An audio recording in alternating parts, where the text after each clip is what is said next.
Washington post की report ने एक सनसनीखेज खुलासा किया है। नरेंद्र मोदी और अडानी की मिलीभगत में हो रहे महाघोटाले की एक और परत खुल गई है। नरेंद्र मोदी ने एलआईसी से अडानी को 33,000 करोड़ रुपए दिलाए और यह तब किया गया जब अडानी को कोई कर्ज नहीं दे रहा था। उस समय नरेंद्र मोदी आगे आए और सार्वजनिक जो पैसा होता है, जो इस देश का पैसा है, एलआईसी से अडानी को दिलाया गया।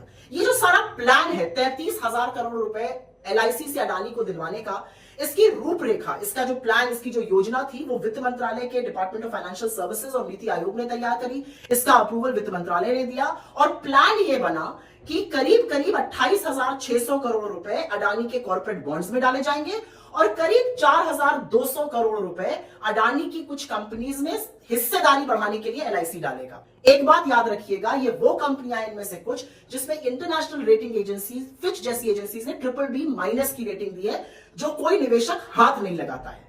एक बात और, ये जो सारी योजना वित्त मंत्रालय, नीति आयोग, सरकार ने मिलकर नरेंद्र मोदी जी के कहने पर बनाई, वो उस महीने में बनाई जिस महीने में अडानी की पोर्ट कंपनी को अपने मौजूदा कर्ज को रीफाइनेंस करने के लिए करीब करीब 4,920 करोड़ रुपए का बॉन्ड लाना था, मई के महीने में।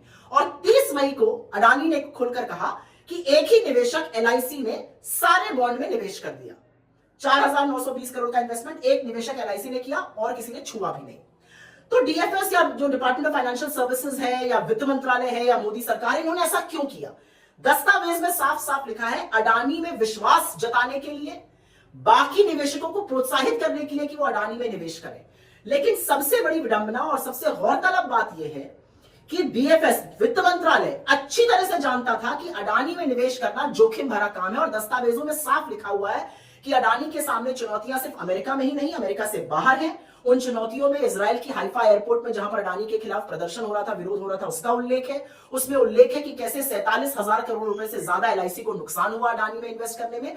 और उसमें उल्लेख है कि कांग्रेस जैसी पार्टीज ने एलआईसी का जो अडानी के लिए एक्सपोजर है, उस पर सवाल उठाया है, सार्वजनिक धन के दुरुपयोग का लांछन लगाया। ये सब जानते हुए भी प्लान बना और इन्वेस्टमेंट हुआ अडानी में। तो ये जो 33,000 करोड़ रुपए मोदी जी ने स्वाहा किया अडानी जी के नाम पर, ये बेल आउट नहीं तो और क्या है। और शास्त्रों में इसको विशुद्ध रूप से भ्रष्टाचार कहा गया है। अब मोदी जी आप कितनी भी जलेबी बना लीजिए, मोदी अडानी महाघोटाले के किंगपिन, मोदी अडानी महाघोटाले के आर्किटेक्ट, सरकारी पैसे का दुरुपयोग, आम जनता के पैसे को स्वाहा करने का काम अडानी के नाम पर आपने किया है और अपनी आंखें मूंदकर आप जांच भी नहीं कराना चाहते हैं।